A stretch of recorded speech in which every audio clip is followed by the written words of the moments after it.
Hey everyone, how is everyone doing today? Hope everyone's doing very, very well. This particular episode, although there's a lot of things happening, there's a lot of political things happening from the military side. It's a very action-based episode. We got like quite a few, maybe like little feels and stuff every now and then because that's basically what I'm watching this episode for, like this drama. Um,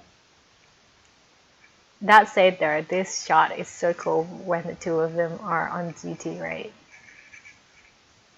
And I like how they are friends. They have this respect because they are basically the same people, just on different side. And just because you're on a different side, your personalities don't really change. If you're soldiers, then you meet another soldiers, then future mutual respect will be given always. And I think that shows in this particular relationship between the two of them.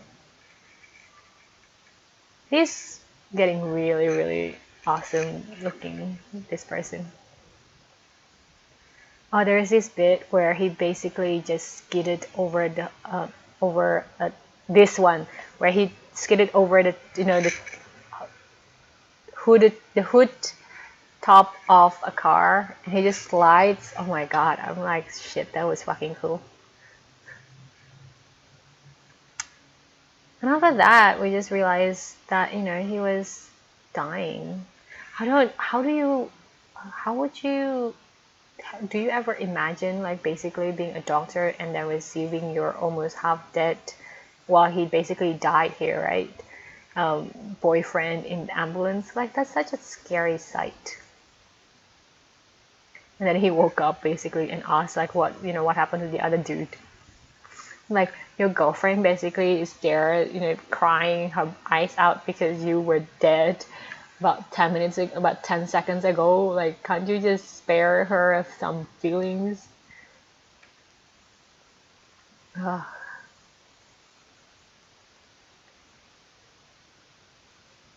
I like how, they basically are like married couple at this stage. And he's scared of her a lot more than he is of like, guns and weapons. And I like that. I like that dynamic where he's like so responsible over, over the fact that he has to disappoint her and make her worry and everything. I don't know why, but it's cute. Oh, this bit where he almost died from ingesting the poison in the pen. Oh, I don't know why it's funny. It's not funny because it is basically almost he almost committed suicide. But it is funny, right? Like I think that's one of the charm of dots that they are able to, create a very heavy topic to a lighter one.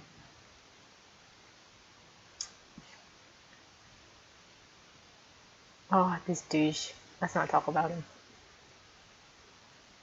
This interview though. Intense. He's so cute. I think he's so cute. I can't believe he's 31. He can be like what? 20, 22. Oh, this is what happens after they basically stole the chip of the North Korean person. This awkward moment when she just lied through. I like her character. I really like her character a lot. Like her personality is very bubbly and very childlike. And she has this ability to make the other person's barriers comes down and then be vulnerable towards her. The camaraderie is like so intense. Even though when they are on opposite sides, it's like soldiers to soldiers. This is how we talk.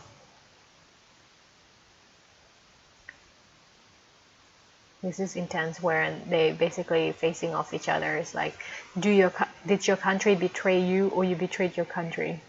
I'm like, wow, that's intense, y'all. This is probably the best, not love scenes, but like solidarity scene ever. This is a human level type of scene. This is when he has to sort of receive punishment from his girlfriend.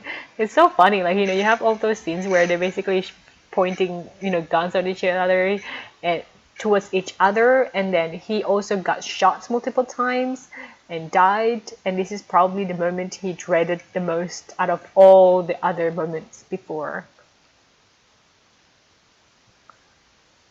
Look at his face. It's like yes, yes, so guilty. I like this. Really like this detail where they tried to shut this girl up, like the bitchy girl, the bitchy doctor, and then she basically grabbed her hair because she was about to give birth. It is so funny. Come on, let me see.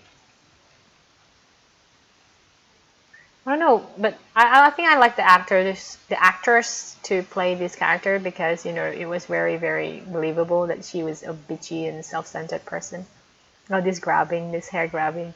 I like how they made it a purpose, like it's a legit hair grabbing, like it's not like, because of them being petty and stuff. Uh, I like how the doctor is basically, yeah, grab on, grab on. Just keep grabbing. It's fine. Squeeze harder. It's funny. Oh.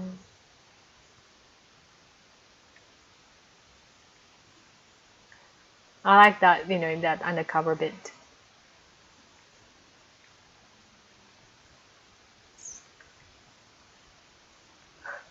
When they basically try to avoid contact with. Oh, when he tried to avoid paying for the broken window that the soldier used to escape. He's like, I'm a real man. What are you talking about? Although that's probably an insult to the gay community. Because there's nothing wrong being an effeminate man. You can be straight and still effeminate. But that's just me speaking as a very open and progressive person in 2016.